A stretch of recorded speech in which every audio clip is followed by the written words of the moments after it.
बिस्मिल्लाहिर्रहमानिर्रहीम, अस्सलाम वालेकुम। जी उठा पाकिस्तान में आपको खुशामदीद कहते हैं और आज के हमारे प्रोग्राम में हमेशा की तरह बड़ा सारा कुछ है। मैं आपको ये बताना चाहती हूँ कि जब सेकंड आवर होगा उसमें बहुत सी ऐसी स्टोरीज़ हैं जिसका ताल्लुक हमारे मुआशी या हमारे समाजी मसाइल से है, लेकिन उनको हल करने के हवाले से आप सस्ता घर कैसे बना सकते हैं, सड़कों पर जो पानी खड़ा रहता है उसको कैसे सॉर्ट आउट कर सकते हैं, दीगर और चीज़ें भी हैं और इसकी इन्वेंशंस हुई हैं। जो इन्वेंशंस हुई हैं वो इन्वेंशंस क्या कहती हैं, इस हवाले से हम बात करेंगे सेकंड आवर में। ये सारी चीज़ें हमने उसके लिए रख छोड़ी हैं।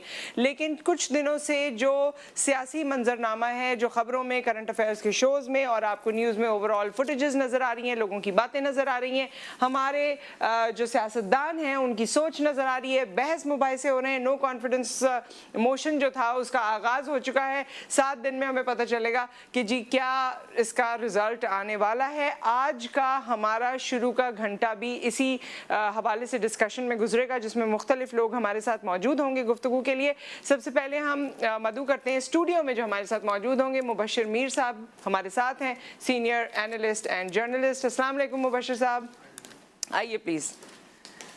कैसे हैं आप? मैं बिल्कुल ठीक ठाक, और जैसे मेरे ख्याल में सारे पाकिस्तानी हैं वही हमारी भी सूरत हाल है। सो मुबश्शिर साहब, ये जो सियासी मंजरनामा है और सूरत हाल है, कल जब हमारी बात हुई और इस फोरम पे भी हमारी बात हुई तो हमें ये पता चला कि शायद इमरान खान साहब की विकेट गिरने वाली है। लेकिन ओवर द टाइम ऐसा महसूस हो रहा है कि इत्तेहादी जमातें अपना माइंड चेंज कर रही हैं। जो मुनहरिफ कारकुनान थे या लोग थे वो वापस आना चाह रहे हैं और शायद इमरान खान साहब की पोजीशन दोबारा स्टेबल हो रही है। आपको क्या लगता है, आपने जो जायजा लिया है इस वक्त इस दंगल का, उसमें विनर कौन होगा? आपने दंगल कह के ना बहुत कुछ वाज़ेह कर दिया है। अच्छा, इसमें एक चीज़ तो ये है कि आपकी बिल्कुल बात दुरुस्त है कि पहले ऐसे ही लग रहा था, लेकिन जो स्पीच की है खान साहब ने, वो स्पीच मेरा ख्याल है कि उन्होंने जो बयानियाँ दिया है ना, उसने मेरा ख्याल है हर सिनेरियो में तब्दीली लानी शुरू की है। उन्होंने एक ना लाइन ड्रॉ करने की कोशिश की है कि जो इस लाइन के इस तरफ हमारे साथ खड़ा है ये तो गुलामी से निजात चाहते हैं। ठीक है, उन्होंने अपना जो पॉइंट ऑफ व्यू रखा है ना, वो अपनी आज़ाद खारजा पॉलिसी पे रखा है और जो रिलेट किया है भुट्टो साहब के साथ, और साथ एक फिर धमकी भी लगाई है कि अब सोशल मीडिया लेटर से रिलेट किया है। नहीं, लेटर पे भी हम बात कर लेंगे। अच्छा, कि उन्होंने कहा है कि देखें ये जो है ना, अब आज़ाद जो खारजा पॉलिसी मैं लाना चाहता हूँ, अगर कोई रोकने की कोशिश कर रहा है तो मेरे साथ इस वक्त सोशल मीडिया भी है। भुट्टो के साहब के दौर में सोशल मीडिया नहीं था, तो ये फ़र्क है। और उन्होंने लाइन ड्रा जो करने की कोशिश की है और कहा है कि देखें अगर आप उधर खड़े हैं तो इसका मतलब है आप गुलामी चाहते हैं। अच्छा, पाकिस्तान का जो मुआशरा है ना, इसके अंदर बड़ी जो है ना रिसर्च के हवाले से ये चीज़ है कि जो सेंटिमेंट्स है ना पाकिस्तानियों के, आम पाकिस्तानी के, सबके, वो गुलामी नहीं चाहते। ठीक है, गुलामी से आज़ादी के बाद अगर जो उन्हें गुलाम रखने की कोशिश की जा रही है, बल्कि पोस्ट कॉलोनियल इरा जो है वो तो पूरे का पूरा कॉलोनियल स्टाइल में चलाने की कोशिश की जा रही है ना 75 ईयर से। तो इमरान खान साहब ने वही सेंटिमेंट्स को दोबारा जो है ना वो उभारा है कि भाई अगर आप जो है वो इस तरह के ही सिस्टम में रहना चाहते हैं तो फिर तो आपके 75 साल में तकदीर नहीं तब्दील हुई, तो फिर अब भी नहीं हो सकती। तो ये जो बयानिया था इसने मेरा ख्याल है वो रिवर्स गियर लगाया है। अच्छा, वैसे भी मुबश्शिर साहब, जो मुझे लगता है अगर उसमें कोई कमी बेशी होती है तो आप उसमें ज़रूर बताइए, उसकी वजाहत कीजिए। मुझे लगता है कि इमरान खान साहब से लोग पर्सनली नाला नहीं है, लेकिन जो हुकूमत का एक सेटअप बना और जो उनकी टीम सामने आई और जिन्होंने कुछ डिलीवर नहीं किया, कराची से लेकर कश्मीर तक अगर आप उनके नुमाइंदों की बात करें, जो MPAs भी हैं, जो MNAs भी हैं, उन्होंने उस तरह डिलीवर नहीं किया जैसे डिलीवर करना चाहिए था। और उसमें अक्सर लोग तो वही हैं जो पिछली हुकूमतों में भी इख्तिदार में रहे। तो जब यही फॉर्मूला हमारे साथ सामने बनकर आएगा, सिर्फ cherry on the top is different, otherwise वो जो कस्टर्ड या वो जो प्लेटर है ना, दैट्स द सेम। तो फिर आप मुझे बताएं कि उसमें क्या फर्क पड़ जाएगा? आपने अपने सवाल में जवाब भी रखा हुआ है। अच्छा, तो आप लेकिन मैं उसे खोल के रख दूंगा। हाँ। देखिए, जो हमारी सियासत के आर्किटेक्ट है ना, ये उनको सोचना चाहिए। जो लोग इस ये इंजीनियरिंग करते हैं ना, पिछले कई सालों से 50, 60, 70 सालों से इंजीनियरिंग कर रहे हैं ना, ये उनको सोचना चाहिए कि वो गलत इंजीनियरिंग कर रहे हैं, उन्हें नहीं आता ये काम। उनको नहीं पता कि ये चीज इस तरह नहीं होती। आप सही पर्सन, अगर चलो फर्ज करो आपके ऊपर अथॉरिटी है जी, आपने चूज करने हैं लोग, और आपने ही जो है वो फ्लोर क्रॉसिंग भी करानी है, आपने इधर से उधर कराने, नहीं बन पाती नहीं ना नहीं इत्तेहादियों नहीं के नहीं, बगैर। सुने ना, हाँ। तो फिर आप सही लोगों का इंतखाब क्यों नहीं करते जब अथॉरिटी ही आप होते हैं? देखिए, आप गलत आदमी के ऊपर हाथ रखेंगे तो गलत आदमी जो है वो पिनपना शुरू हो जाएगा, फिर वो इतना पावरफुल हो जाएगा कि फिर वो आपकी मजबूरी बन जाएगा। सही। देखें, जो इदारे होते हैं ना दुनिया में, इलेक्शन कमीशन हो, अदालतें हो, या कोई और हिडन भी फोर्स हो, उसका काम है गलत आदमी को इंतखाब में आने से रोके, जैसे भी रोके। ठीक है, फिर आपके अंदर जो है ना, कानून के अंदर, आइन के अंदर सुकम भी हैं, उनको भी आप दूर नहीं होता। ठीक है, क्योंकि वो लोग जब पावर में होते हैं वो करना ही नहीं देते। मुझे आप बताएं कि जब इमरान खान साहब ने धरना दिया था 2014 में, और तय क्या हुआ था कि जी रिफॉर्म्स होंगी जी, पेशावर का सान्या हुआ, धरना खत्म हुआ, और असाक डार साहब रिफॉर्म्स कमेटी के चेयरमैन बन गए। वो उस कमेटी ने क्या किया, या उसके बाद इमरान खान साहब खुद आए तो इन्होंने क्या किया? रिफॉर्म्स नहीं कर सकते।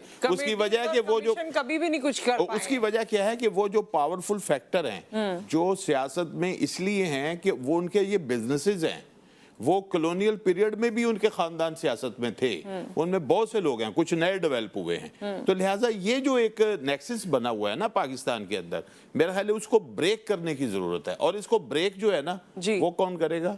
वो अवाम करेगी। अवाम करेगी। अच्छा, उसके दो दस्ते, मैंडेट तो अवाम नहीं देती। नहीं देखें हाँ बिल्कुल ठीक है, जो पावरफुल है वो अपना रोल प्ले करते हैं, लेकिन जिस वक्त अवाम बेदार हो जाती है ना, ये सारी पावर्स जो है ना दरी की दरी रह जाती है। हमने चाइना में भी उसकी हिस्ट्री है इनकलाब की, ईरान में भी उसकी हिस्ट्री है, फ्रांस में भी, मलेशिया में है। बिल्कुल। देखें, अगर तो सॉफ्ट तरीके से चेंज होना है तो फिर इलेक्शन है, लेकिन अगर अवाम ने गर्म ताक़ुब करना है फिर इनकलाब है। अच्छा, ये अब आपको लग क्या रहा है, जिस तरह से कल से एक अफरा तफरी सी कैफियत हो गई है, इमरान खान साहब के जलसे में यही प्रेडिक्ट किया जा रहा था कि असेंबली का सेशन इसी वजह से डिले किया जा रहा है ताकि इमरान खान साहब जब शो ऑफ पावर करेंगे, जब वो आएंगे स्टेज पे और जब वो अपनी बातें करेंगे, बात तो वो आवाम से कर रहे होंगे लेकिन मैसेज उन्हें एमएनएस को जा रहा होगा। और सिर्फ एमएनएस को नहीं, सिर्फ एमएनएस को नहीं, लेकिन वो जो नहीं, उसके अलावा भी कई मैसेज गया, उसके अलावा भी मैसेज गया है। तो उसमें इमरान खान साहब आपके ख्याल में कामयाब हुए हैं, और उनकी बात जो दिल से निकली है और जबान से निकली है वो दिल पे जाके लगी है। हमें यही कहना चाहिए कि वो बहुत से दिलों पे लगी है, बहुत से, और कुछ दिलों ने तो जवाब भी दिया है फिर उसका, वो जवाब भी देते हैं। कुछ दिल जो है उनकी धड़कन तेज हो गई है और कुछ की स्लो हो गई है। लेकिन एक बात है, देखें, ये बात जो है ना उन्होंने गलत नहीं की, और ये जो खत की बात है ना, मेरी राय है, कुछ लोगों की शायद और भी राय हो, कि ये वही खत हो सकता है जो FATF के हवाले से है। अच्छा, जिसमें उन्होंने पाकिस्तान को धमकी दी थी कि हम आपको ब्लैक लिस्ट करेंगे क्योंकि मनी लॉन्ड्रिंग होती है आपके यहाँ से, और इमरान खान साहब ने ये मनी लॉन्ड्रिंग को उस मनी लॉन्ड्रिंग से भी जोड़ा है जो पॉलिटिकल लोगों ने मनी लॉन्ड्रिंग की हुई है। तो उनका ख्याल है कि ये जो पैसा पाकिस्तान में इल्लीगली आया है या किसी ना किसी हवाले से, ये हमारे खिलाफ भी इस्तेमाल हो रहा है, ये खरीदो फरोख्त में भी इस्तेमाल हो रहा है, अदरवाइज भी। ठीक है, अब ये कि एक चीज हम देखें कि अभी भी नंबर गेम्स में गवर्नमेंट थोड़ी कमजोर है, हकीकत तौर पर देखें। कल उनकी वो जबरदस्त मूव थी कि भाई उन्होंने पंजाब असम्बली में परवेज इलाही साहब को जो है वो नॉमिनेट कर दिया, और उनकी ख्वाहिश भी थी। मेरी कुछ दिन पहले साहब ने उसी असना में जो है रेजिग्नेशन भी वो कर दिया। वो तो जाहिर है वो उनके खास आदमी हैं, जो कहेंगे वो करेंगे। और उस वक्त जो है ना, कुछ दिन पहले मैं यहाँ पे किसी तकरीब में तारक बशीर चीमा साहब से ऐसे ही सरेराह बात हो गई थी, तो उनका ख्याल था कि जो परवेज इलाही साहब फैसला करेंगे वो हमारा जो है वो हतमी फैसला है। ठीक है, लेकिन कल मैंने देखा कि परवेज इलाही साहब ने तो एक फैसला किया और तारक बशीर चीमा साहब मुनारफ हो गए।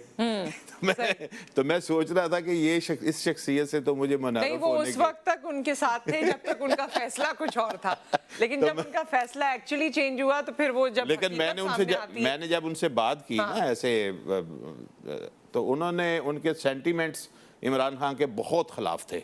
अच्छा, और वो खुलम खुला कह रहे थे कि यानी कि कुछ नहीं हुआ, हालांकि वो खुद भी वफाकी वजीर थे, कि बंदा अपनी वफाकी वजारत के बारे में ही बता सकता है कि मैंने तो ये किया है पर इनके लोगों ने नहीं किया। तो लिहाजा ये एक ना जो फेनोमेना है ना कि ये जो उसमें आमिर लियाकत साहब की भी बात कर लें, गो कि उनकी बात की अब वो वाली आजकल वो बात उस तरह से लगती नहीं है, क्योंकि सोशल मीडिया पे उनकी मकबूलियत किसी और वजह से ज़्यादा हो गई है। तो उनकी बातें जो सियासत के बारे में वो लोग उसी तरह से हल्का फुल्का ले लेते हैं, मिज़ा में भी कभी कभी ले लेते हैं। आप उसमें कोई संजीदगी समझते हैं? उन्होंने कहा मैं हुकूमत के खिलाफ जाऊँगा, इमरान खान साहब के खिलाफ वोट डालूंगा।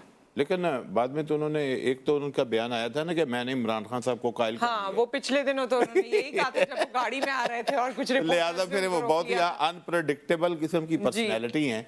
लेकिन मेरा नहीं ख्याल कि एक चीज़ जो है ना इस सिलसिले में ना जो फाइनल वर्ड्स बनते हैं ना वो ये है कि जब पाकिस्तान में जो पावर कॉरिडोर्स हैं ना जो सियासत को खेलते हैं, जो बताते हैं कि जिनके पास बड़े असल कार्ड्स होते हैं, वो कार्ड्स जब तक उनके कार्ड्स जो होते हैं ना वो ज़्यादा काम करते हैं, बड़े बड़े जो है वो समझ लें जलसे भी हो जाते हैं, रैलियाँ भी हो जाती हैं, दावा भी हो जाता है जी हमारे वोट बहुत ज़्यादा हैं। लेकिन वो जो कार्ड्स वो खेलते हैं वो कार्ड्स देखते हैं कि फाइनली अभी उन्होंने कार्ड जो है ना अपना वो खेला नहीं है सही। वो यानी कि खेलने से मुराद है कि अभी उन्होंने जो अगर रिवर्स अगर खान साहब की हमायत से दस्तबरदारी शुरू की थी आज से 6 महीने पहले, तो वापसी का अभी जो है ना ग्रीन सिग्नल अभी नज़र नहीं आ रहा।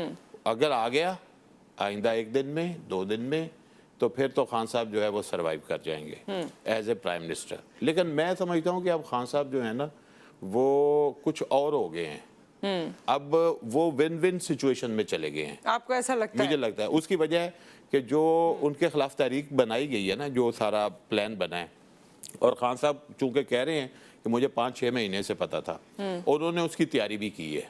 मसलन उन्होंने वही सेंटीमेंट जिसका मैं जिक्र किया, उन्होंने चाइना का विजिट किया, उसके मुकाबले में उन्होंने रशिया का विजिट किया, और ओआईसी हो गई, ओआईसी हो गई, रोल प्ले किया, और ओआईसी में आप इस सारे वक्त में ओआईसी भी होगा, रोल प्ले किया है अपना। हाँ, और उसके बाद उन्होंने वो जो तैयारी की उसके बाद उन्होंने वो बयानिया जो है अपना डेवलप किया। अच्छा, लेकिन ये है कि वो रिफ्ट अभी भी जो के पावर कॉरिडोर्स के साथ है वो उनकी खत्म नहीं हुई, वो चूंकि इंटरनल किसी इशू पे भी है।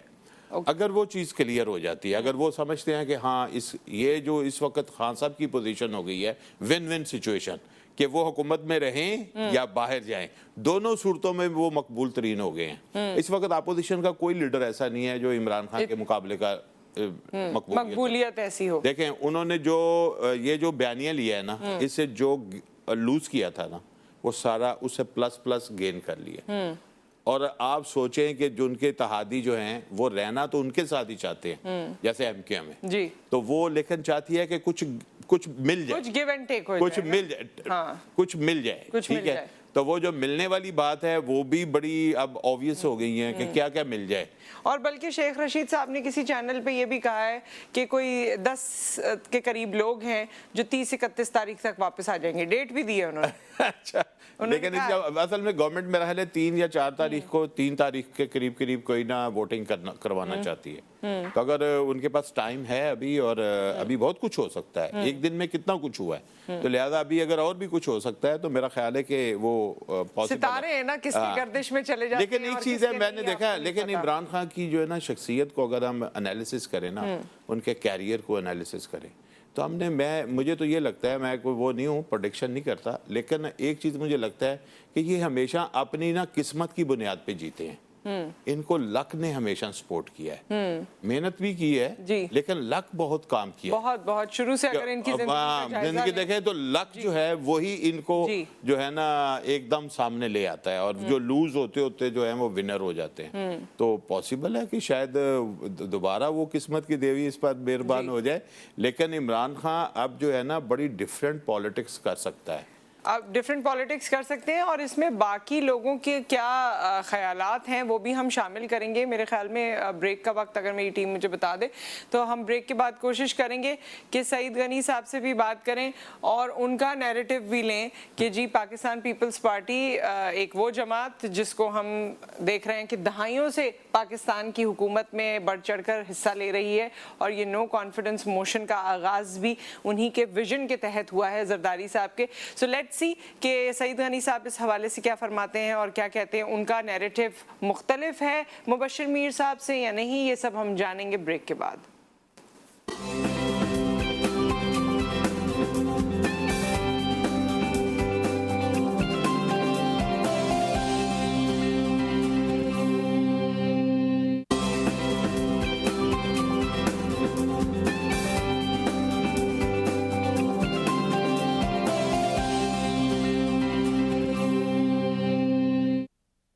Welcome back. और इस वक्त मौजूदा जो सियासी सूरत हाल है उस हवाले से हम बात कर रहे हैं। मुबश्शिर मीर साहब हमारे साथ स्टूडियोज़ में मौजूद हैं और अगर मुझे बताया जाए क्या हमारा राब्ता हो गया है सईद साहब से? अच्छा, सईद गनी साहब को हम लोग फॉरवर्ड कर रहे हैं कि उनसे हमारा राब्ता हो जाए तो इस वक्त की जो सूरत हाल है उस पर कुछ रोशनी वो भी डालें।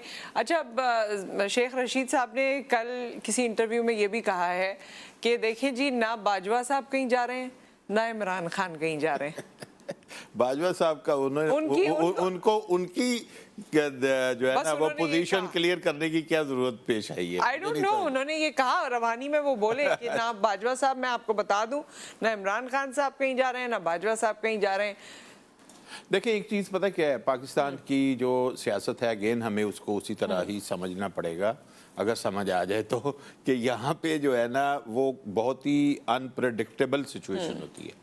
हमें वो लोग भी जो हैं वो पावर में आते हुए नजर आए जिनके बारे में कभी कोई सोच नहीं सकता, और वो लोग भी ऐसे निकले कि जिनके बारे में कोई सोच नहीं सकता।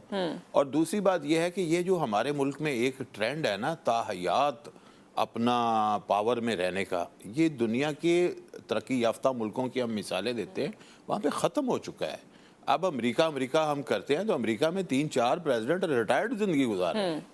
बस ये तो नहीं कि आप जब तक आपकी नब्ज चलती रहेगी आपने पावर में रहना। वो तो प्रेसिडेंट मुशर्रफ भी जो हमारे थे वो अब दुबई में रहते हैं लेकिन और उसके बाद रिटायर्ड लाइफ गुजार रहे हैं। लेकिन उनका ऑस्टर जो हुआ था वो बड़ा डिफरेंट हुआ था, इस तरह नहीं हुआ था प्रॉपर रिटायरमेंट। इनके वहाँ तो एक ना टर्म तय है, टर्म आपने पूरी की और उसके बाद नहीं, फिर उसके बाद आपने कहीं इधर उधर से घुसने की कोशिश नहीं करनी।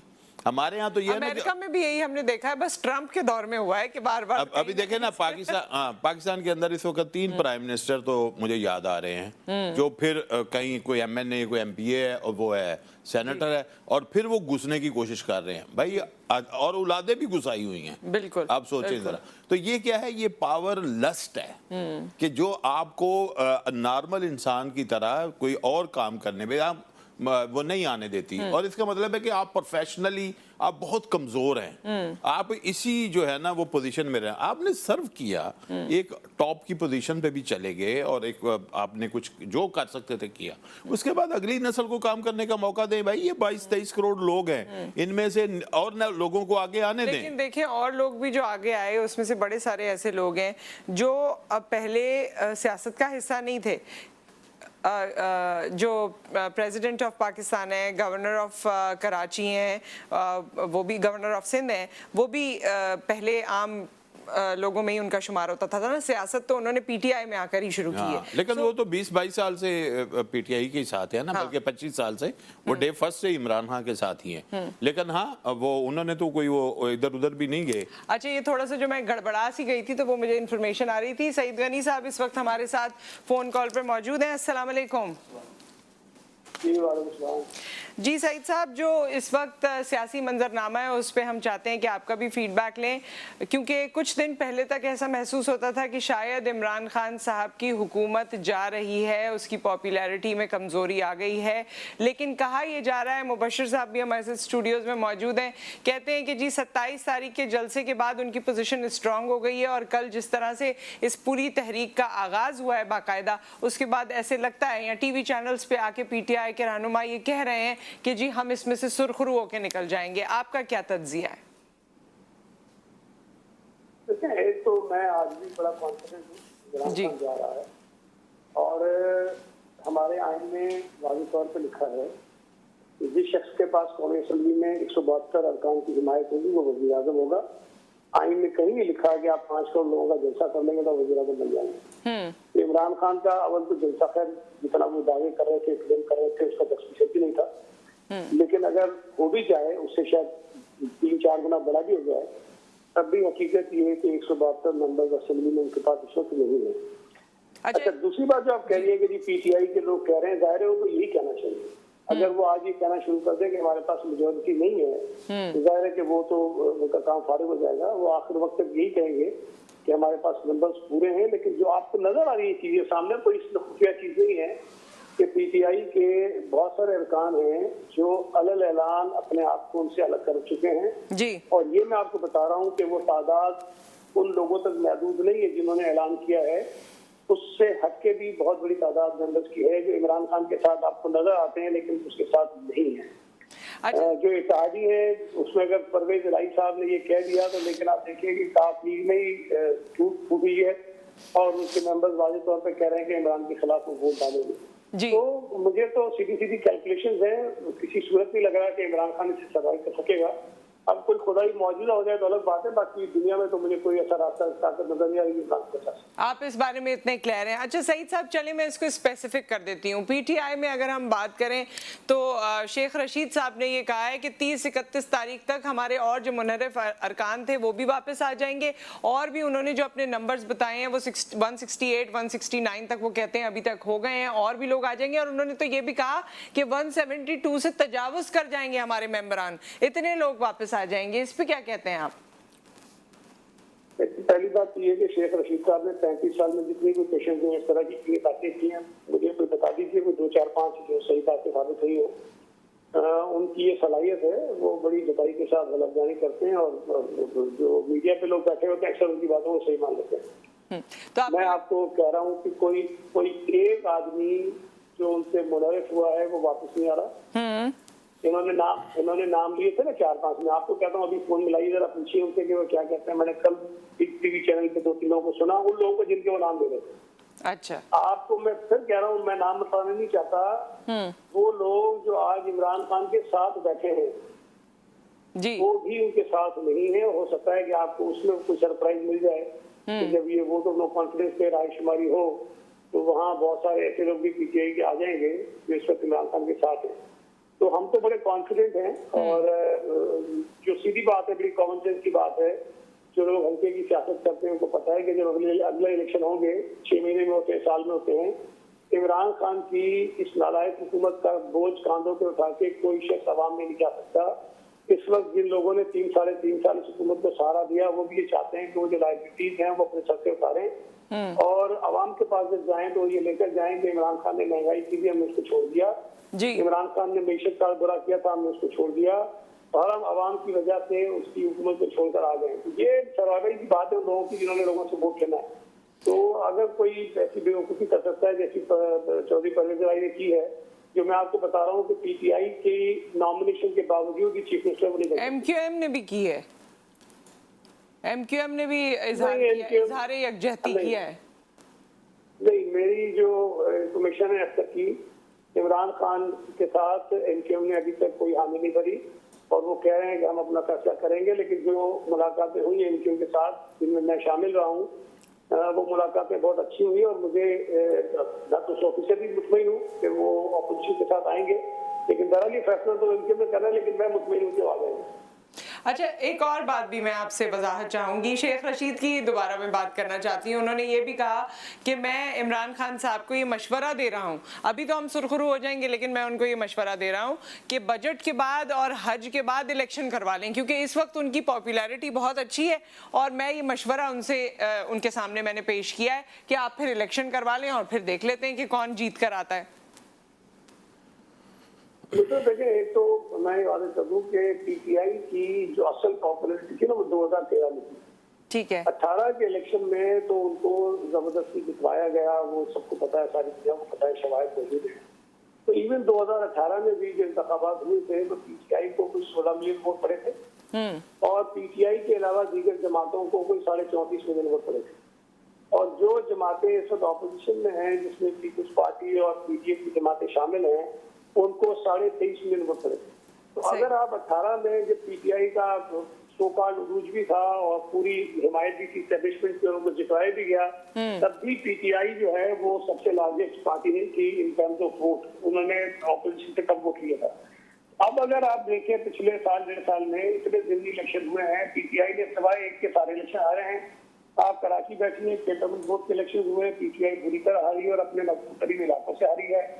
इस वक्त पीटीआई की जो मकबूलियत है वो मैं समझता हूँ कि उनकी तारीख की सबसे बदतरीन सतह पे वो खड़े हैं। अब अगर किसी को ये खुशफहमी है कि जी इमरान खान की मकबूलियत बहुत है और वो जीत जाएंगे तो उसका तो मेरे पास कोई इलाज नहीं है। लेकिन अगर ये मकबूलियत की बात ठीक होती ना तो लाहौर में NA-133 से ही अपने कैंडिडेट को भगाते रही।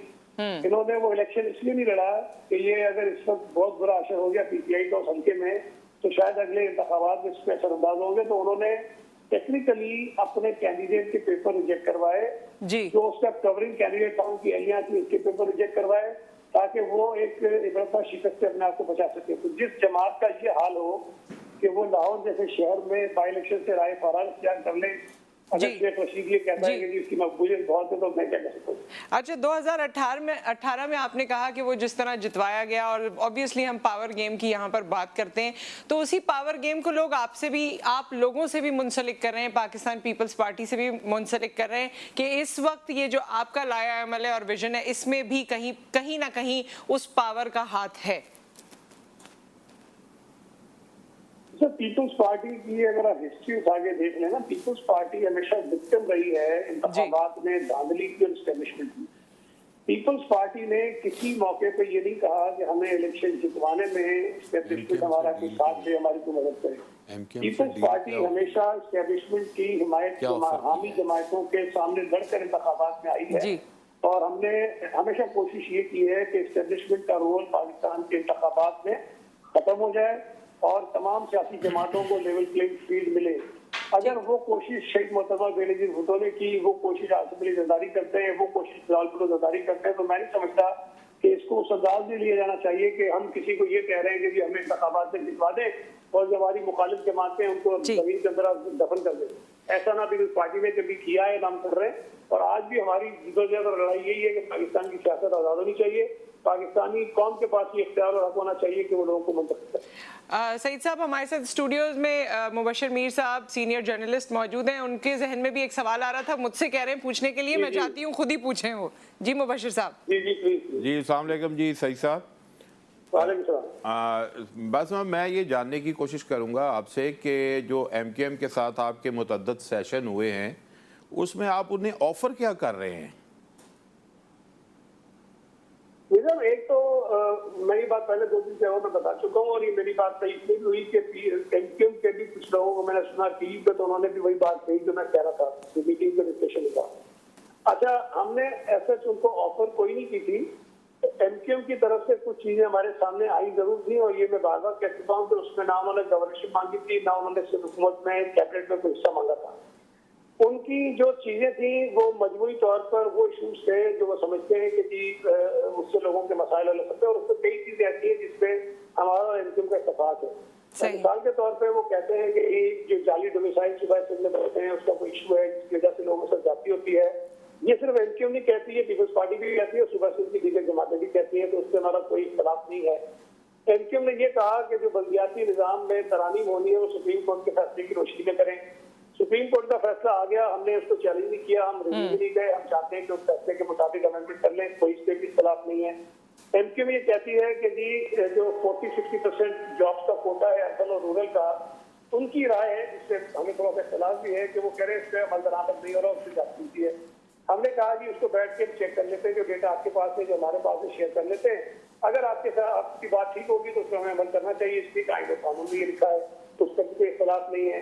वो ये कहते हैं कि जी सुबह सिंध के अंदर जो डेवलपमेंट होती है उसमें हमसे कंसल्ट किया जाना चाहिए, ये कोई बुरी बात नहीं है। वो ये कहते हैं कि जी जो झूठे मुकदमात हमारे लोगों पे बने हैं उसको कानून के मुताबिक वो खत्म किया जाना चाहिए। झूठे मुकदमात किसी के खिलाफ भी खत्म होने चाहिए, तो उसको भी कोई इख्तलाफ नहीं है। इसी तरह की चीजें थी जिस पर हम सबने इत्तेफाक किया। लेकिन जो बुनियादी चीज थी मैं आपको बता दूं, एक बात जुदाई साहब ने कही, बिलाल साहब ने भी कही, खालिद महमूद सिद्दीकी ने भी कही कि पीपल्स पार्टी और MKM सिंध की तो जेन्युइन पॉलिटिकल फोर्सेज हैं। हम दोनों जमातों के दरमियान लॉन्ग टर्म वर्किंग रिलेशनशिप होनी चाहिए। हुकूमत में शामिल हो ना हो, वो नो कॉन्फिडेंस में हमारी सपोर्ट करें ना करें, लेकिन दोनों जमातों के दरमियान एक बेरफा वर्किंग रिलेशनशिप होनी चाहिए ताकि सुबह सिंध के मफादात का मिलकर साथ। ठीक है, विद दैट बहुत बहुत शुक्रिया सईद साहब आपके वक्त का और इस इंफॉर्मेशन का। एक ब्रेक, उसके बाद हम हाजिर होते हैं।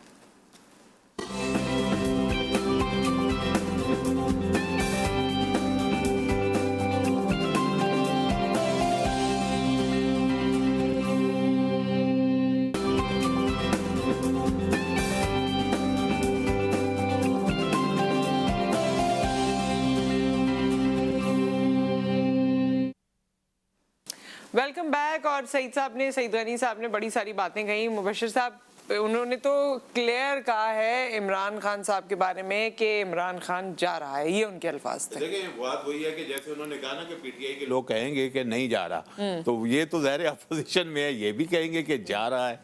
लेकिन मैं तो वैसे जो पहले आपसे बात कर रहा था कि अगर नंबर गेम्स के हिसाब से अभी देखें ना, तो अभी गवर्नमेंट की पोजीशन स्ट्रांग नहीं है, लेकिन पहले से बेहतर हुई है, लेकिन इतनी स्ट्रांग नहीं कि हम कहते। उसकी वजह है कि आप देखें कि जब तक वोटिंग का नहीं ना आता या लोगों की क्लियर कट जो है आवाज़ नहीं आती। अब इस हवाले से अगर हम देखें तो जीडीए जो है वो बड़ी क्लियर कट शुरू से ही खड़ी है। जीडीए ने कहा कि नहीं जी हम तो हर तरह से गवर्नमेंट के साथ हैं, और उसके ऊपर जो है किसी ने काम भी नहीं इसलिए किया क्योंकि वो उन्होंने अपनी पोजीशन जो है वो वाजे की हुई थी। लेकिन मैं एक बात कहता हूँ नुसरत, बड़ी वो इंटरेस्टिंग बात हो सकती है, आखिर अगर जो भी सियासी पार्टी है या जो भी सियासी शख्सियत है जिसको ऑफर की जा रही है, सोचना तो ये चाहिए कि उसकी शख्सियत में कौन सी ऐसी कमी है कि लोग उसे खरीदने के लिए तैयार हैं, या वो बिकने के लिए तैयार है, या वो उसको ऑफर करने की कोई जुर्रत कर रहा है। असल सवाल ये है कि उसकी जो पोजीशन है वो इतनी कमजोर है, वो अपनी शख्सियत में इतना कमजोर है, या अपनी कोलेक्टिव हैसियत में पार्टी इतनी कमजोर है कि दूसरे लोग समझते हैं कि हाँ इनको जो है मिलाया जा सकता है।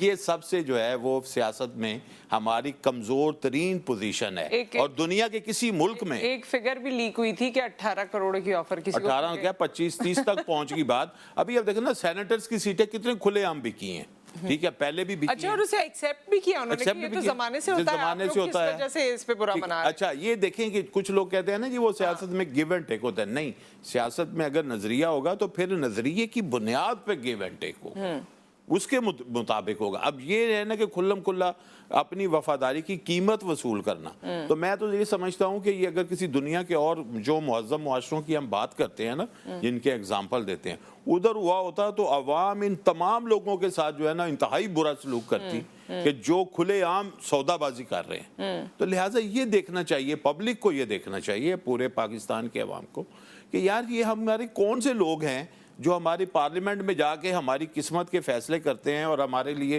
कानून साजियाँ करने का दावा करते हैं और आइन पे अमल करने की बात करते हैं कि ये आइन में ये कहाँ लिखा हुआ है कि पार्टियां गिव एंड टेक करके जो है वो पोजीशन लेंगी। ये तो नहीं लिखा हुआ। भाई सबसे पहली चीज़ क्या है जो मैं समझता हूँ कि देखिए हुकूमतें जो हैं वो कमज़ोर भी हो सकती हैं, मजबूत भी हो सकती हैं, लेकिन रियासत को कमज़ोर नहीं होना चाहिए, और रियासत को पोजीशन इस तरह नहीं लेनी चाहिए, ठीक है, कि रियासती इदारे जो हैं वो कभी इधर जाएं कभी इधर जाएं। रियासत को रियासत पाकिस्तान की ही मजबूती और अवाम की फलाह में रहना चाहिए। अगर रियासत के इदारों में लोग जो हैं वो सियासतबाजी इस तरह की करेंगे जिस तरह की हमें नजर आ रही है, तो मेरा ख्याल है ये पाकिस्तान के लिए ज्यादा अलार्मिंग है। हुकूमत कोई भी आए कोई भी जाए, लेकिन रियासत पाकिस्तान सबसे अहम है, सबसे अहम है, और नेशनल इंटरेस्ट सबसे ज़रूरी और अहम है। Thank you so much Mubashir साहब आपकी तशरीफ़ आवरी का। एक ब्रेक के बाद हम वापस आते हैं, अपने प्रोग्राम को कंटिन्यू करेंगे।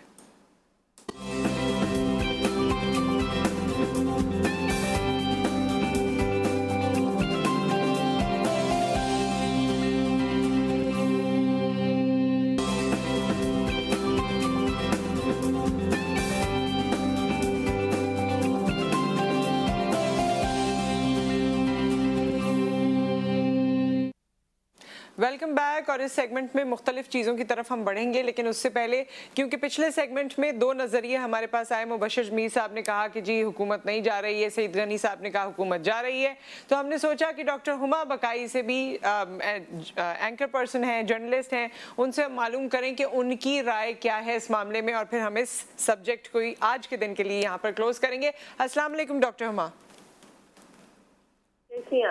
मैं ठीक ठाक, आप खैरियत से हैं? जी अल्लाह का करे। सो डॉक्टर हुमा, ये इस वक्त आपको जो सूरत हाल है, मैं चाहती हूँ आप अपनी ज़बानी थोड़ा सा बता दीजिए, लोगों को इसको कंक्लूड कर दीजिए कि आज की तारीख तक हमारा सियासी मंजरनामा क्या कहता है। इमरान खान साहब जा रहे हैं, आ रहे हैं, या कोई और आ रहा है? देखिए, सियासी मंजरनामा कुछ इस तौर है कि कल जो डेवलपमेंट हुई परवेज इलाही के हवाले से, जी, उसने पीटीआई को स्ट्रॉन्ग किया, और मुझे ये भी खबरें हैं कि जो ऑपोजिशन थी उनके रैंक्स में कुछ नर्वसनेस थी। एमक्यूएम ने अभी कोई फैसला नहीं किया है और एमक्यूएम चाह रही थी कि वो और पीएमएलक्यू मिलकर हुकूमत के साथ बात करें, लेकिन जो एमक्यूएम की शराइत हैं वो भी गवर्नमेंट मानने को तैयार है। तो मुझे ऐसा लगता है कि इस वक्त सिचुएशन अभी भी फ्लूइड है। हम ये नहीं कह सकते कि इट्स ओवर, क्योंकि मैं तो हमेशा कहती हूँ it's not over till it's over. और जो इमरान खान साहब की स्ट्रैटेजी है वो आखिरी बॉल तक खेलने पे बिलीव करते हैं। अभी सुप्रीम कोर्ट का भी फैसला बाकी है जी। वहां से भी हो सकता है पीटीआई को तक़वियत मिल जाए। फिर ये बहुत कोशिश कर रहे हैं कि परवेज इलाही अब बहुत एक्टिवली फील्ड में है कि वो नाराज लोगों को भी वापस लाएं, और उनका दावा ये है कि कुछ पीएमएल-एन के लोग भी अब उनके साथ हैं।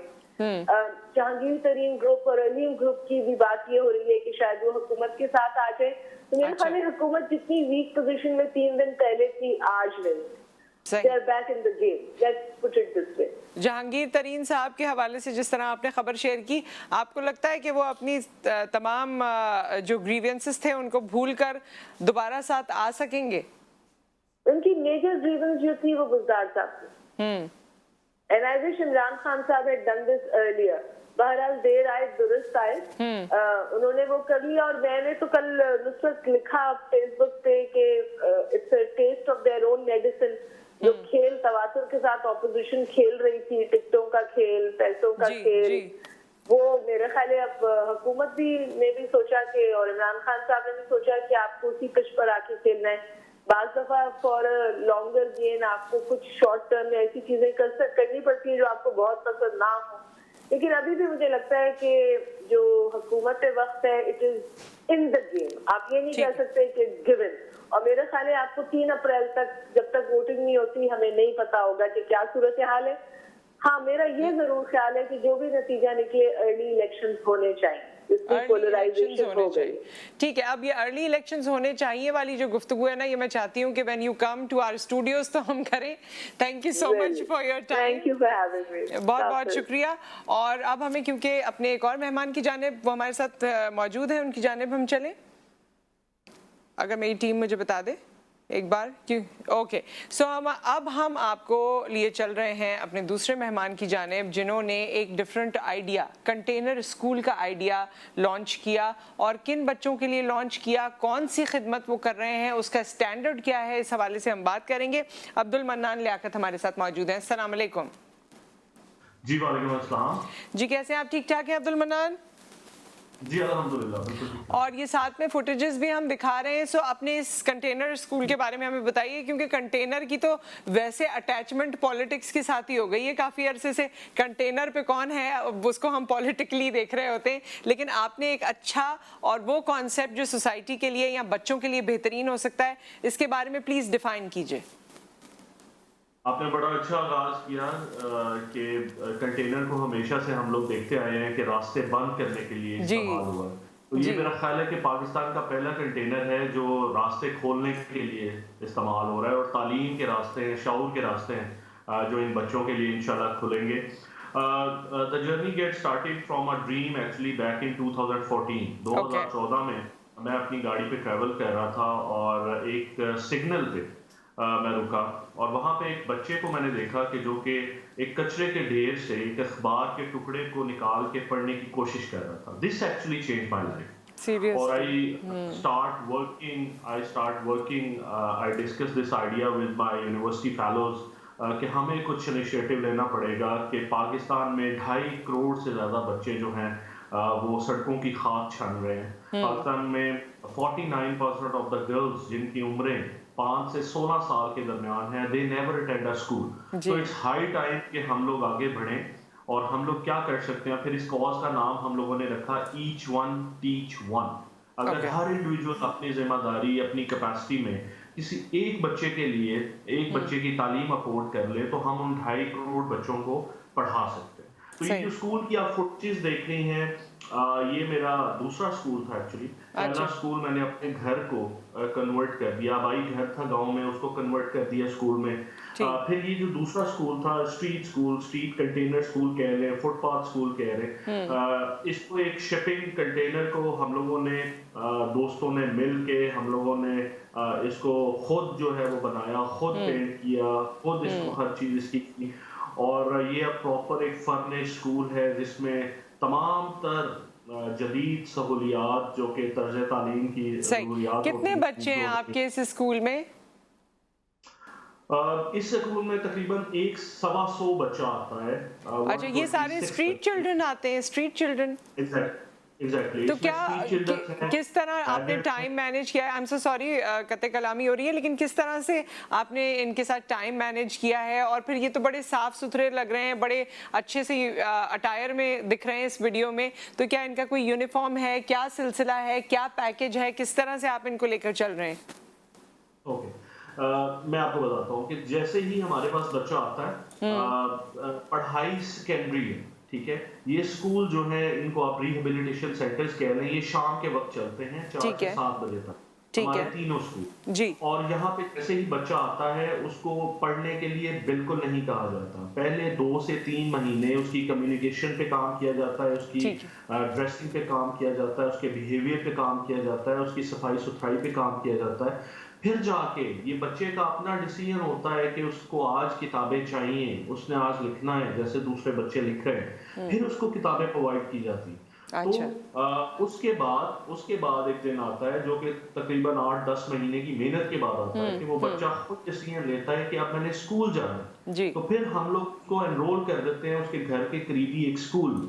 फिर वो पढ़ता भी है शाम के वक्त, इस स्कूल को वो as a tuition centre use करता है। अच्छा। और वो जो आप बात कर रही है कि प्रॉपर एक हम लोगों ने एक ऐसा सिस्टम डिजाइन कर लिया है कि जिसके थ्रू ये बच्चे जो हैं ना तो उधर डल फील करते हैं, ना बोर होते हैं, इनके स्पोर्ट्स गाला हो रहे होते हैं, इनकी एक्टिविटी बेस्ड लर्निंग हो रही होती है, निंजा क्लास हम ऑर्गेनाइज करते हैं इनके लिए, स्पोर्ट्स इवेंट्स ऑर्गेनाइज, आर्ट्स और बहुत ज्यादा फनून लतीफा के हम लोग इवेंट्स जो हैं वो कर रहे होते हैं। तो ये एक ऐसा एंटरटेनमेंट स्पॉट है उन बच्चों के लिए जिनकी जिंदगियों में बिल्कुल रौनक नहीं है। तो वो बच्चे जो सड़कों पे होते हैं, क्या उनकी रिहाइश के लिए भी आप लोग कुछ करते हैं, या उनको आगाही देते हैं, या उनकी मर्जी से, या वैसे, या ये अपने पेरेंट्स के साथ हैं, पेरेंट्स के साथ नहीं है तो किसी और के साथ हैं? ये फिर इनकी रिहाइश का किस तरह से हो पाता है सिलसिला? इनमें से मेजॉरिटी के तो पेरेंट्स हैं। अच्छा। और ये शाम के वक्त अपने अपने घरों में ही स्टे करते हैं। हमारे पास ये सिर्फ 3 घंटे स्पेंड करते हैं और उन 3 तो घंटों मन्नान में साहब, होता ये है कि जब बच्चा बाहर निकल के कमा रहा होता है और फिर अचानक वो पढ़ाई की तरफ चला जाता है, तो घर की मजबूरियों को मद्देनजर रखते हुए पेरेंट्स की तरफ से प्रेशर आता है कि तुम कमा के क्यों नहीं लाते, तुम सुबह जाओ वही काम करो जो पहले करते थे। तो क्या इन बच्चों को ये प्रेशर फील करना पड़ता है? बहुत अच्छा क्वेश्चन आपने किया और मैंने इसका एक अल्टरनेटिव निकाला, एक वे निकाला कि ये बहुत बड़ा इशू है जो आपने हाईलाइट किया कि एक बड़ी तादाद इसलिए नहीं जाती कि उनके पेरेंट्स नहीं मानते। मैंने उनके काम के टाइम को हिट नहीं किया। ठीक है। हमारी सक्सेस भी तभी है, हमारे पास 350 बच्चा एनरोल भी तभी है हमारे तीनों स्कूल में। उसकी रीजन ही ये है कि हमने उनके काम के टाइम को नहीं छेड़ा। ठीक है, हम लोग अपना स्कूल तब रन कर रहे हैं जब उनके पेरेंट्स एग्रीड हैं कि ये इन 3 घंटों में आपके पास आ सकते हैं, ये अपना काम काज खत्म करके आए। और दूसरी बात, हम बच्चे को कभी भी नहीं कहते कि तुमने स्ट्रेट अवे काम छोड़ देना और तुम कल से स्कूल जाओ। ठीक है, ठीक है। हम लोग उसको उसकी बेस बनाते हैं, उसकी लर्निंग होती है, फिर वो खुद डिसीजन लेता है कि मैंने स्कूल का पार्ट रहना है, फिर वो खुद डिसीजन लेता है मैंने अब स्कूल में जाना, फिर वो खुद डिसीजन लेता है कि अब काम नहीं करना, मैंने स्कूल करना। बिल्कुल। This is the way. आप क्योंकि डेवलप कर देते हैं, और जब इंसान के अंदर एक चाह या एक ख्वाहिश डेवलप हो जाती है तो वो उसकी तगोदो करने के लिए बिल्कुल तैयार हो जाता है। तो ये फिनोमेना बड़ा अच्छा है। किस तरह के टीचर्स इनको टाइम देते हैं जो पढ़ाने आते हैं? और इसमें ऑब्वियसली एक खर्चा इन्वॉल्व है क्योंकि आप एक पूरी मैनेजमेंट कर रहे हैं, तो ये खर्चा और ये तमाम चीज़ें कैसे फंड हो पाती हैं? जो टीचर्स हैं वो तो पहले 5 सालों में तो हम लोगों ने बिल्कुल जो है हमारे पास वॉलंटियर वर्क बेस पे ही टीचर्स थे। ठीक है। लेकिन अब क्योंकि स्ट्रेंथ बढ़ गई है, हमें मैनेजमेंट भी करनी है स्कूल्स की, हमें फंड्स भी जनरेट करने हैं, तो फिर हम लोगों ने अब कुछ पेड टीचर्स अपने स्कूल्स में इंस्टॉल किए। लेकिन हमारे साथ एक बड़ी तादाद स्टूडेंट्स की जुड़ी हुई है। वो कैसे कि हम लोग बहुत ज़्यादा फंड जो है वो खुद जनरेट करते हैं। हाउ? हम लोग डिफरेंट यूनिवर्सिटीज में, कॉलेजेस में बेक एंड सेल इवेंट को प्रमोट करते हैं, जिसमें हम लोग फूड स्टॉल्स इंस्टॉल करते हैं और वहाँ पे कल्चरल इवेंट रख देते हैं, जिसके थ्रू हम लोग पैसा जनरेट करते हैं। तो एक बड़ा फंड जो है हमें उस मद में आ जाता है through this business idea, through back end cell, जिसमें डिफरेंट यूनिवर्सिटीज, और वहाँ से ही हमें वॉलंटियर्स भी मिल जाते हैं इस कॉज के लिए, जो कि हमारे स्कूल्स में आके शाम के टाइम पढ़ाना चाहते हैं। तो ये एक तो ये हो गया। दूसरा, हमें बहुत से लोग फंड करते हैं, बहुत से लोग हमें परमानेंटली इन बच्चों की, जो बच्चे प्रमोट हो चुके हैं स्कूल्स में, हर बंदा उसकी फाइल जो है वो ले लेता है, उसके सारे अखराजात, उस बच्चे के सारे from uniform to transport to school fee, उसके दीगर अखराजात, वो सब जो है वो अफोर्ड कर रहे होते हैं। तो एक बड़ी तादाद है जो हमें डोनेशन देती है, एक बड़ी तादाद है जो हमें सपोर्ट करती है, एक बड़ी तादाद है जिसमें डॉक्टर, लॉयर्स, कम्युनिटी सारे जो आके वहाँ पर। ऑब्वियसली ये अगर सिविल सोसाइटी साथ है तो उसके बाद ही मुमकिन हो पाता है। आप बहुत बड़ा और बहुत अच्छा काम कर रहे हैं। अल्लाह ताला आपके लिए तमाम राहें आसान करे, और ये अल्लाह का करम ही है जब इंसान को तौफीक मिलती है और वो इस तरह लोगों के लिए और इंसानों के लिए काम करता है। Thank you so very much for being with us. यहाँ पर एक ब्रेक आ गया है और ब्रेक के बाद हम वापस आते हैं और Guinness book of world record के कुछ यहाँ पर अमेजिंग मेहमान मौजूद हैं। उन्होंने किस तरह का रिकॉर्ड कायम किया है, कितने रिकॉर्ड कायम किए हैं, ये हम आपको बताना अपनी जिम्मेदारी भी समझते हैं। उनसे मुलाकात कीजिए आफ्टर द ब्रेक।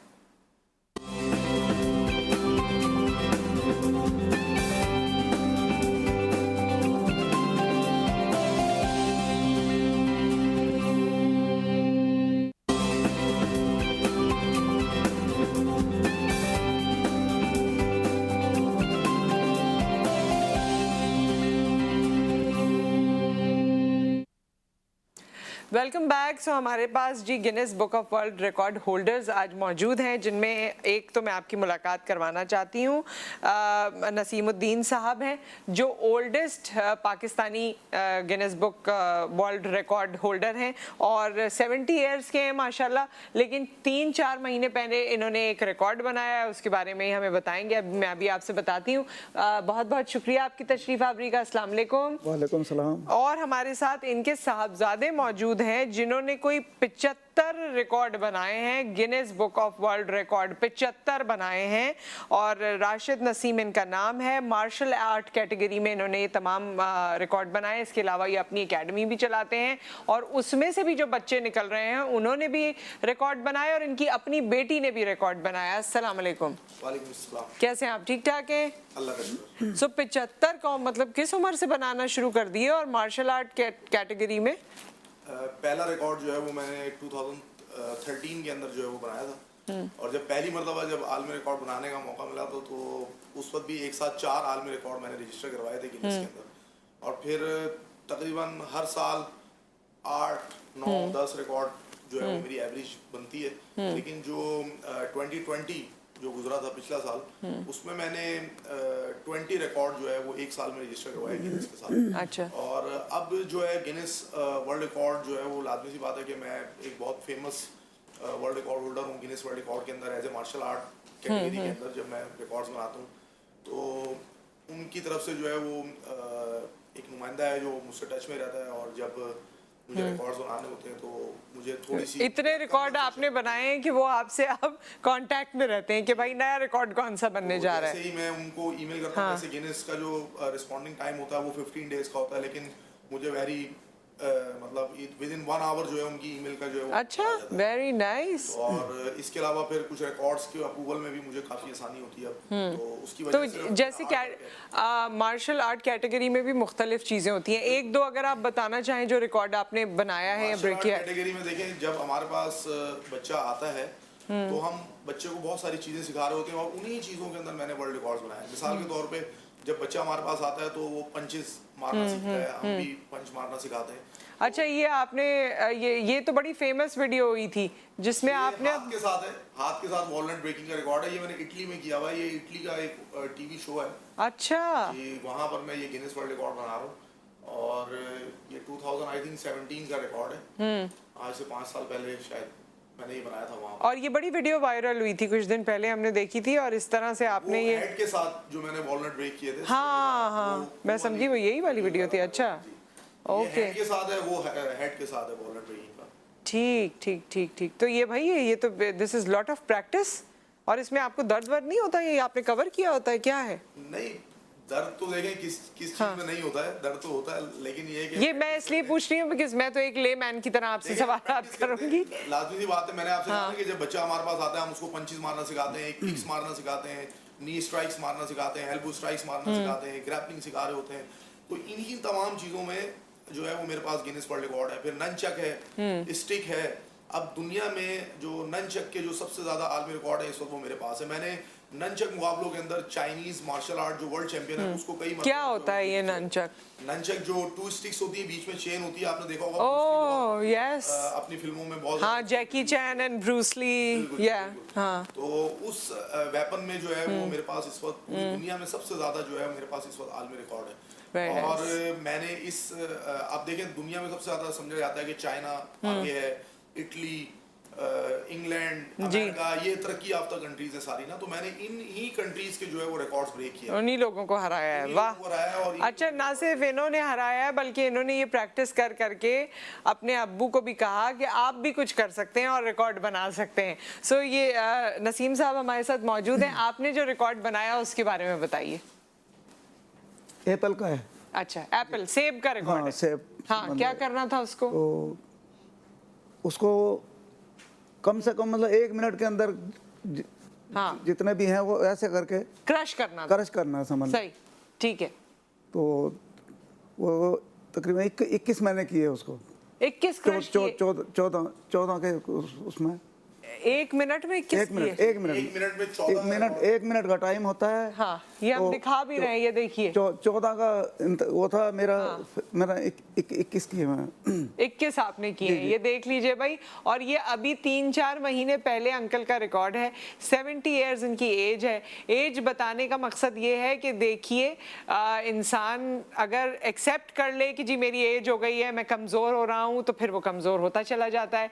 लेकिन जो आज हमारे साथ नसीम साहब मौजूद हैं, जिनको आप देख रहे हैं इस वक्त स्क्रीन पे, जिस तरह से ये क्रश कर रहे हैं एप्पल्स को, इसके पीछे इनकी अपनी अनथक मेहनत है। वो इन एप्पल्स के साथ प्रैक्टिस नहीं की है इन्होंने कुछ और किया है जिस पे इनकी पूरी मेहनत है, जिसकी वजह से माशाल्लाह इनके इतने मजबूत हाथ हैं। सो आपका काम क्या है जो आप करते हैं? वेल्डिंग का काम है। वेल्डिंग का काम करते हैं। शुरू से आपने ये लोहे और इन सब चीजों का काम किया है? जी जी, लोहे का भी काम करते हैं? लोहे का सारा। हाँ, जो गेट बनाना, गेट वगैरह बनाना, सब कुछ करना, हर चीज। जी। तो ये शुरू से आप काम करते रहे। आपको जब इन्होंने बोला होगा कि अब्बू सेब क्रश करना, आपने सोचा होगा इसमें क्या बड़ा? बस हाँ, इन्होंने मैंने कहा यार क्या क्यों मेरे को इतनी उम्र के अंदर क्या करा नहीं। हाँ, आप करके दिखाओ मुझे। हाँ। एक दिन लाया, सेब लाया मैंने, तो कह रहा ऐसे तोड़ो, मैं तोड़ दिया। उसके बाद में 1-2 दिन इसने सिर्फ ये टाइम का हिसाब किताब रखा कि 1 मिनट के अंदर ज्यादा से ज्यादा जो है ना वो तोड़ना है। सही, वो करते करते हो गया। अच्छा, ये आप अभी भी, क्योंकि मैंने जिस तरह बताया लोगों को कि आप ये काम करते रहे हैं, तो आप अभी भी ये काम करते हैं? जी, लोहे का, वेल्डिंग का अभी भी करता हूँ। या सुपरवाइज करते हैं? आपके कारीगर करते हैं? नहीं, कोई नहीं, मैं अकेला काम करता हूँ। अकेला काम करते हैं आप? माशाल्लाह, अकेला काम करता हूँ। तो इस चीज से इस चीज ने आपको बड़ा एक्टिव रखा होगा। अल्लाह का शुक्र है, अल्लाह पाक ने मुझे हिम्मत दी भी है। अच्छा, ये आपके इकलौते बेटे हैं, इनको आप कभी अपने साथ लेके गए? नहीं, मैंने सिर्फ इसको पढ़ने के लिए शुरू से मैंने कहा बेटा पढ़, बस, और कुछ नहीं। क्या आप क्या कहना चाहेंगे? मैं देखें इस बारे में यही कहता हूँ कि अक्सर अभी आपने मुझसे पहले भी एक देखा वो जो बच्चों के लिए स्कूल चला रहे हैं, तो ये जो अवेयरनेस होती है, जो मजदूर लोग होते हैं या इस तरह का जो मजदूरी करने वाला जो तबका होता है उसके अंदर ये उनके अंदर ये अवेयरनेस थोड़ी सी कम होती है। मेरे फादर भी जो है लाजमी सी बात है मजदूरी करते थे, वेल्डिंग की शॉप पे किसी के पास काम करते थे, और लाजमी सी बात है कि लेकिन इनके अंदर ये शऊर था कि मुझे अपने बेटे जो को औलाद पढ़ाना है, है। अपनी बेटे हैं, अपनी बेटियां हैं, उनको जो है वो तालीम जरूर दिलवानी है। तो मैं समझता हूँ कि ये इनका एक बहुत बड़ा एहसान है हमारी ज़िंदगी के ऊपर, और ये बहुत से उन फादर्स के लिए जो लोग मजदूरी करते हैं या ठेले पे काम करते हैं, वो अक्सर आपने देखा होगा कि वो इस तरफ जो है वो वसाइल की कमी की वजह से वो नहीं अपने कर बच्चों को पाते। पढ़ा नहीं जी, पाते। जी। लेकिन मैं समझता हूँ कि मेरे फादर जो है वो एक बहुत रोल मॉडल है पूरी दुनिया, ये पूरे पाकिस्तान के उन लोगों के लिए बिल्कुल। कि इन्होंने देखे मुझे पढ़ाया, और अल्हम्दुलिल्लाह मैंने मास्टर्स किया हुआ है मास कम्युनिकेशन के अंदर कराची Very यूनिवर्सिटी nice. से। और फिर अच्छा, इस बात को हम कंटिन्यू करेंगे, सॉरी इंटरप्शन के लिए, कंटिन्यू करते हैं इस बात को आफ्टर द ब्रेक।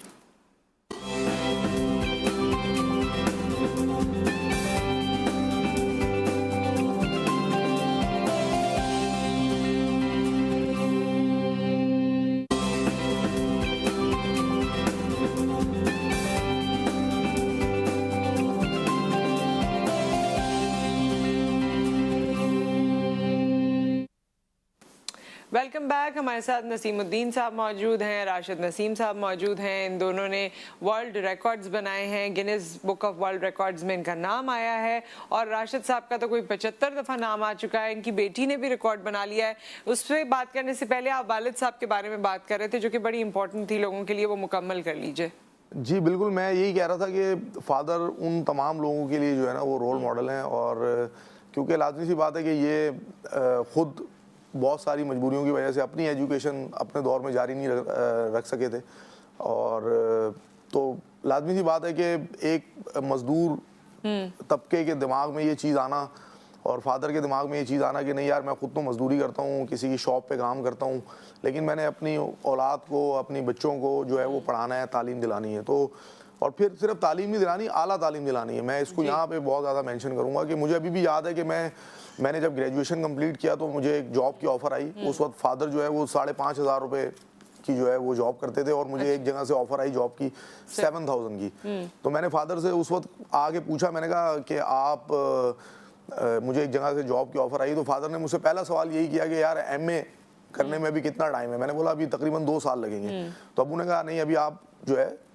जॉब की आपको ज़रूरत नहीं है, आप पहले मास्टर्स कंप्लीट करें और उसके बाद फिर जो है ना कहीं जॉब करनी है या कुछ भी करना है। तो मैंने फादर से कहा, मैंने कहा कि अगर अबू उस वक्त फिर आगे मैं पढ़ता हूँ और आगे मुझे नौकरी नहीं मिलती या कुछ नहीं होता, तो अबू ने कहा कोई मसला नहीं है, मेरा जो शौक है वो आपकी आला तालीम को कंप्लीट करना है। तो ये इस पर जो है मैं बड़ा प्राउड फील करता हूँ अपने। तो अब आप मुतमईन हैं? इंशाल्लाह। अब आप खुश हैं आप? बिल्कुल बिल्कुल। अच्छा, आपने क्यों नहीं रिटायरमेंट ली वैसे? मतलब अब नहीं, अभी देखें मेरे अल्लाह का शुक्र है, मैं अभी फिट हूँ। हाँ, क्या जरूरत है अभी घर बैठने का, कोई मसला तो नहीं ना। अभी इसके सर पे बोझ बनूं मैं? नहीं नहीं, नहीं देखो, नहीं हकीकत है कि अभी ये भी परेशान, इसको भी करूं क्या फायदा। मैं अभी अल्लाह का शुक्र है मैं पाल सकता हूँ सबको, मैं काम कर रहा हूँ। और ये बताइए ना कि ये काम करना या एक्टिव रहना अपने लिए कितना फायदेमंद है? बहुत फायदेमंद है। मैं कहता हूँ कि किसी अगर कोई ऐसे इस हिसाब में बंदा आ जाता है तो उसको घर पे नहीं बैठना चाहिए, कुछ ना कुछ करना चाहिए उसको, करना चाहिए। वो आपको मेरा काम तो वैसे बहुत सख्त है जी, लोहे का काम तो कोई ऐसे नहीं है मामूली। क्योंकि जब करता है बंदा, सुबह से शाम हो जाती है तो पता चलता है कि भी हाँ मैंने कुछ किया। सही बात है। अच्छा, आप हमें अपने रिकॉर्ड्स के बारे में बता रहे थे, कुछ तो आपके रिकॉर्ड पॉपुलर हो गए, जाहिर है वो लोगों ने देख लिए। इन्होंने कोई 1 घंटे में 32,000 पंच का रिकॉर्ड भी बनाया है, 32,000 पंचेस इन 1 आवर। तो मैं तो यही पूछ रही थी कि मोहल्ले वाले तो आपके बेसिस पे दूसरों को धमकियां लगा देते होंगे, हमारे मोहल्ले में राशिद रहता है तो हमसे ज़रा बच के रहना। असल में देखें, सोशल मीडिया पे मेरे वो रिकॉर्ड ज़्यादा मकबूल हुए हैं जो तोड़ फोड़ से जिनका ज़्यादा ताल्लुक है, जैसे वॉलनट ब्रेकिंग है, स्टिक ब्रेकिंग है या कोकोनट ब्रेकिंग है। लेकिन मैं समझता हूँ कि मैंने उनसे बहुत ज़्यादा अच्छे रिकॉर्ड्स भी बनाए हैं, जिसमें जैसे आपने एक रिकॉर्ड का जिक्र किया पंचिस का, फिर इसी तरह मैंने अभी एक बहुत ही अच्छा रिकॉर्ड बनाया था जिसमें 5 kg मेरी दोनों लेग्स के ऊपर जो है वेट बना हुआ था, यानी टोटल 10 kg वेट था, और मैंने 2253 किकें जो है वो 1 घंटे के अंदर जो है वो चेस्ट लेवल पे की थी।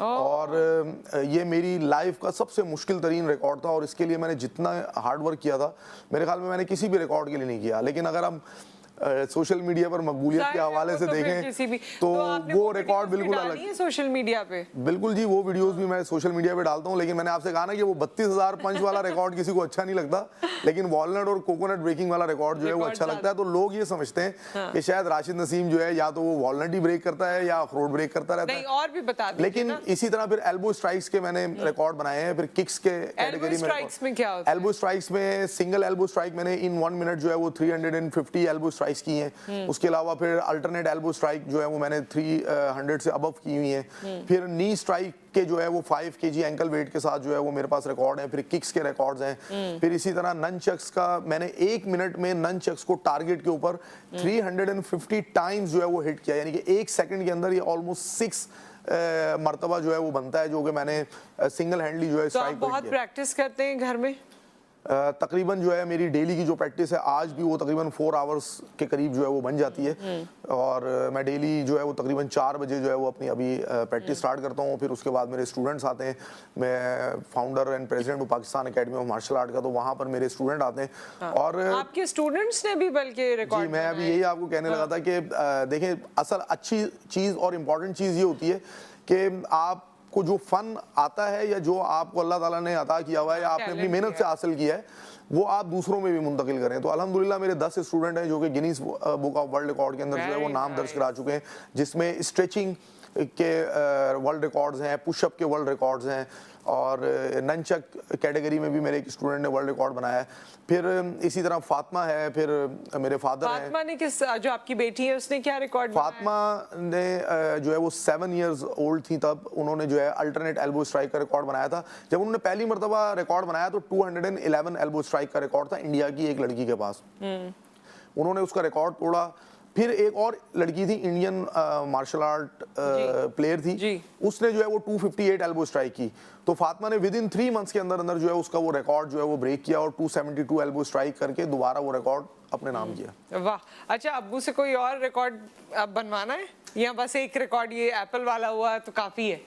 कोई और रिकॉर्ड ये आपको बोलेंगे तो करेंगे या नहीं? बिल्कुल करूंगा इंशाल्लाह। करेंगे? हाँ, बिल्कुल भाई। तो कोई है ना अब्बू की जो अच्छी बात है ना, बल्कि मैं इनसे खुद ये इंस्पिरेशन लेता हूँ, बल्कि मैं, मेरे लिए रोल मॉडल मेरे फादर हैं, क्योंकि ये कभी भी जो है ना मुश्किल चीज़ों से घबराते नहीं है। तो मेरी ख्वाहिश है कि इनसे मजीद आलमी रिकॉर्ड बनवाया जाए, और लेकिन इस दफ़ा कुछ ऐसा आलमी रिकॉर्ड बनाया जाए कि जो देखने वाले और सुनने वालों को जो है ना अपनी आंखों और कानों पे यकीन ना आए कि यार ये हम क्या देख रहे हैं और क्या सुन रहे हैं। जब आपने ये शुरू किया था, आप इसको क्या मार्शल आर्ट ओवरऑल कहते हैं ना, क्योंकि मार्शल आर्ट के भी डिफरेंट फॉर्म्स हैं जिसको लोग फॉलो करते हैं, कोई टाइक्वांडो करता है, कोई कराटे, कोई कुछ, तो आप इसको ये कंसोलिडेटेड बेसिकली मेरा जो ताल्लुक है वो फ्री स्टाइल मार्शल आर्ट के साथ है, लेकिन मैं ताइक्वांडो एसोसिएशन है उसके साथ भी जो है मैं मुंसलिक हूँ, और मैं मेरे जो स्टूडेंट हैं वो नेशनल लेवल पर जो है वो ताइक्वांडो की चैंपियनशिप्स के अंदर और इंटरनेशनल लेवल पर जो है वो पार्टिसिपेशन करते हैं। और उसके अलावा लेकिन जो मेरा जो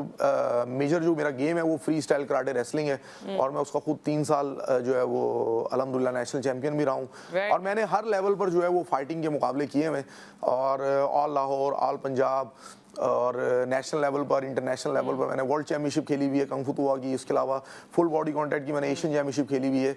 तो मैंने मेरा सिर्फ जो कैरियर है वो वर्ल्ड रिकॉर्ड्स के हवाले से नहीं है, बल्कि वर्ल्ड रिकॉर्ड का तो कैरियर तब शुरू हुआ जब मैं फाइट कर करके जो है वो थक गया था और बहुत सेटिस्फेक्शन जो है वो हासिल कर चुका था। हाँ। और स्कूल्स में भी आप ट्रेनिंग देते हैं ना? बिल्कुल जी, मैं स्कूल में जो है एज ए मार्शल आर्ट जो है वो बच्चों को ट्रेनिंग देता हूँ, और मेरी मतलब सारा दिन जो है वो समझ लें मार्शल आर्ट करते हुए और मार्शल आर्ट सिखाते हुए ही गुजरता है, और बच्चों को इससे अच्छी बात ही नहीं है कि पैशन एंड प्रोफेशन आपका एक ही है, और जब पैशन प्रोफेशन बन जाए तो इंसान को लगता है कि हम काम नहीं कर रहे क्योंकि उसमें उसको मजा आता है।